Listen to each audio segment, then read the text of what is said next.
Nagising na yung kapatid. Ma! Bakit? Akin ba tong iglog? Oo! Malamig na siya. Hindi pa yan! Sabi mo. Sabi mo. Ipaluto mo lang sa ate mo yan! Okay po.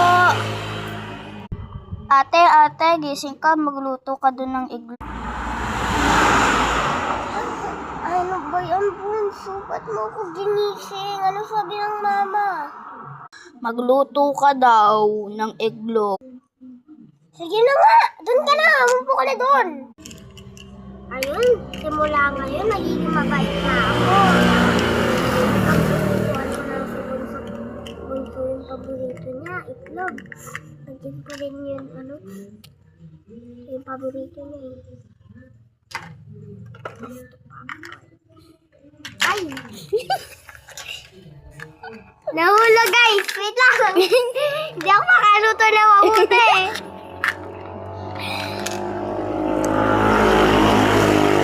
Lagyan ko ng strawberry ba? Hindi na. Pati Doris, paborito to ni Bunso. Hindi na nga. Oh, plato! Para ilagyan mo.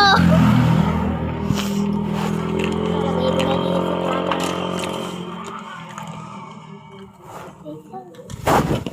Hirapan ako.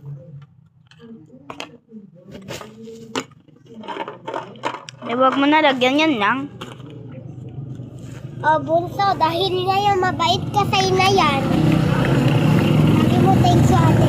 Thank you. Oo. Nyam, nyam, nyam, nyam, nyam, nyam, nyam, nyam. Tapos bukas, iluluto pa kita ng paborito mo.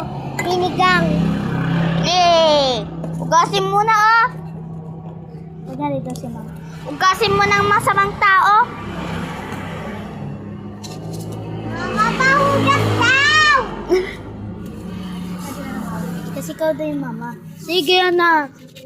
Sige, anak. Dumi. Ikaw na magbili. Ayusin mo naman. Oo na. Ano ba yun? Nasaan yung isang takip? Kahit kailan bulag ako. Ay! Part 3. Bike 3 na guys!